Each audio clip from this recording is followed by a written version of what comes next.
It's interesting when you said "Build Back Better," how certain countries have all kind of copied the same phraseology. Yeah, they have.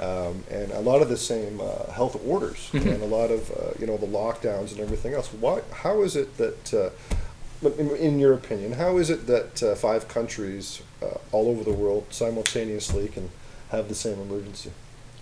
Yeah, I think it's suspect at best, and evil at worst, because there's no way that cannot be coordinated. Right, there has to. We know that we'd have to be illogical to deny a coordinated effort to do this. Why are we using the same template? We're using the same schedule. We use the same methods, and you see the increasing force that's being used to enforce that when people resist. And we're seeing the same methods used over and over, and it can be UK, Canada, New Zealand, Australia, the US, and different. The US had a bit of a pushback from certain states, but some states, used exactly the same templates, right? And we see that being used because they're testing it, right? They have to prepare the people. If these countries fall, that's the last bastion of freedom in the world. If they fall, the world follows suit. That's it. We know that. So, and I've had people, from Mexico reach out to me and say, keep up the fight, because if you don't win this, we will suffer. I had somebody call me this week, said, don't give up, don't stop. We're okay right now. We're not really feeling the effects, but we know that if that wall of freedom that you've built around these countries and that history of freedom, if that collapses, that wave will wash right over us, and we'll just be a casualty. We won't even be mentioned. Absolutely. Unfortunately for Canada, we seem to be more backwards than Australia for some reason, right? Especially when it comes to our leaders. Justin Trudeau has given himself a medical dictatorship along with Doug Ford. And anybody who voted against it was kicked out of the party in reference to Randy Hillier. We also seen recently Derek Sloan being kicked out of the party, and a whole bunch of other people being kicked out of the Belinda party. Carhalios was another one. Right? Belinda Carhalios, And that leads us into, we recently received a cease and desist order to stop our church services from the Attorney General's office. The power that they were given to do this comes under Section 9 of the Reopening of Ontario Act, which is probably should win an award for the most incorrectly named act in Canadian history, because it did absolutely nothing to reopen the province. It did everything to close it, but that's besides the point. Under Section 9 of this act, the government, the Attorney Generals, through the Attorney General's office, can seek an order from a court without notice. So ex parte, they don't have, if you run a business and you are opening up and they see that, and your law enforcement tickets aren't deterring you, they can simply seek a Section 9 order, and all of a sudden the police will be at your door with an order and saying the judge has ruled that you must close or you'll be found in contempt of court. And that's what they did to us, except they did give us the courtesy of a notice. So we were able to attend a virtual hearing, which was also an insult to justice, because you can't actually face the people, your accusers or the judge. There's no rapport built, it's just on a screen, but that's a side note. So we received a cease and desist order on Thursday, and they gave us till Friday morning at 9 to answer them, or they were going to seek an emergency court hearing. Now, if you and I wanted to go to court and seek that, we would probably be about 3 to 4 months to get in. The government was able to get in 6 hours. So there was an emergency court hearing, 4 p.m. The judge looked at the evidence, and he said, here's a temporary injunction granted in favor of the government, which wasn't a surprise because that's who he answers to, and typically they won't rule against that because they've got myriads of lawyers. We've got one lawyer trying to, do the work. They've got myriads of lawyers. They had every order already pre-written. They offered him like 3 different options and just said, sign one of these. Which one do you like best? They sign one, and then it gets posted on our door. And if we had held an indoor service this morning, we would have been found or held in contempt of court, likely at a hearing tomorrow morning.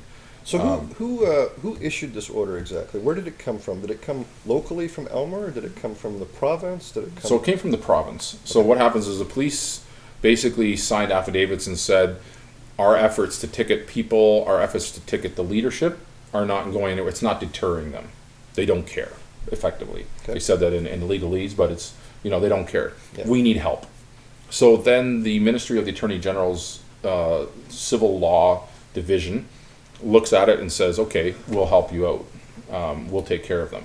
We'll take this to court, get a judge's order, basically an injunction granted against them, and then if they keep doing that, then they're held in contempt of court, which has fairly punitive penalties attached to it.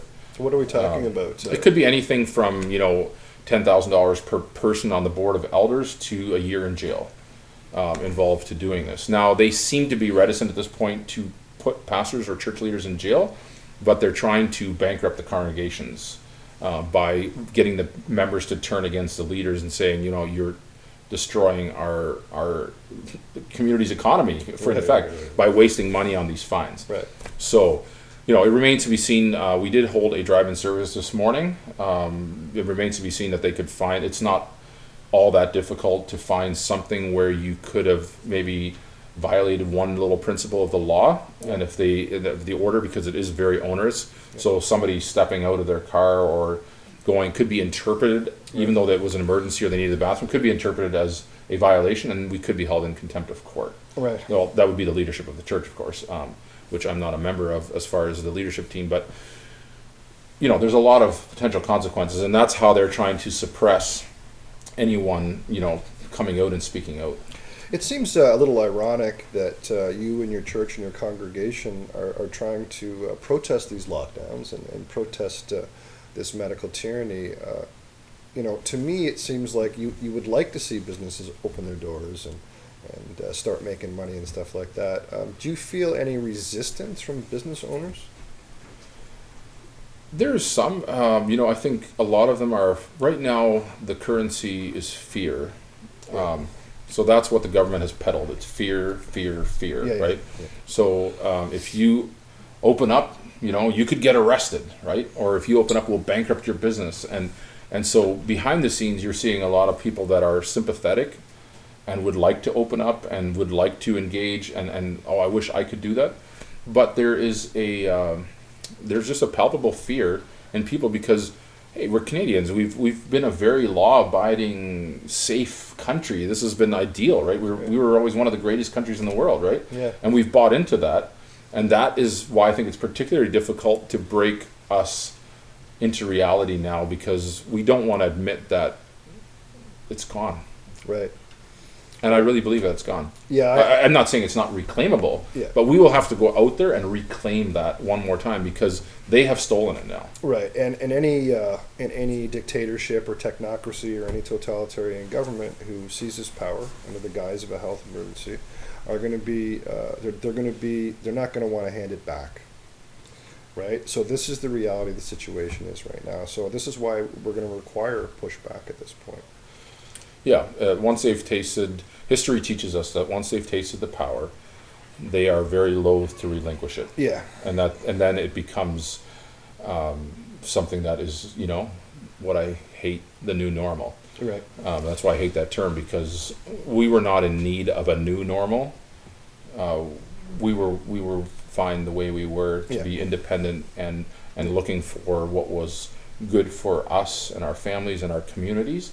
And now we've got, almost faceless, nameless technocrats telling us how we should live our lives so that it be for the greater good. And where have we heard that before in history, right? It's always for the greater good. Yeah. Nobody can just find out that who is actually the one getting the good, but it's apparently for some illusionary greater good. Right. And I've often seen that the war cry of the dictator is often to keep you safe. Mm-hmm.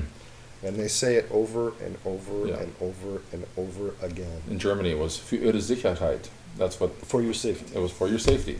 It was always for your safety. And they just keep repeating that over and over again. Now, in Elmer, has anybody had COVID? As far as in the town? Yeah. Yes, there's been confirmed cases. There's been some spikes. But there's been very few hospitalizations at all. Relatively few cases. I mean, considering, they hype up the cases, but when you actually look at the numbers, it's not been significant. In our congregation, we haven't had one confirmed case. That's impressive. There's people have had, the regular coronaviruses that have always traveled around, right? Like we call it the colds and things, but, we haven't had those negative effects And we've been gathering. I have refused, for the sake of the mental well-being of my children, to isolate them from their friends. So they play with their friends. I believe that the emotional and mental health and well-being of our children is more important than the illusion of safety from an imaginary virus. I'm not saying that it couldn't be real, but something that's apparently floating out in the air but is not affecting anyone that you know. And meanwhile, we're destroying the mental state of our most vulnerable, which is our children. So to me, it's more important that I, as a father, am capable of making those judgment calls, and I really, really take issue with someone that has no idea what my family needs telling me what they need. Exactly. I mean, it's your family. It's not the government's family. That's right. In the end, I'm responsible for them. In the end, I provide for them. In the end, I know what's best for them, and I want what's best for them. So trust me, I'll make the best possible decision. And I think most Canadians feel the same way, regardless of what walk of life you're in, that my family is my family, and ultimately I'm responsible, and if I make mistakes, then I have to manage those mistakes. Yeah, we all make mistakes. Yes. And there's people in government that have made mistakes, I think honest mistakes. But at a certain point in time, the trust is gone. Yeah.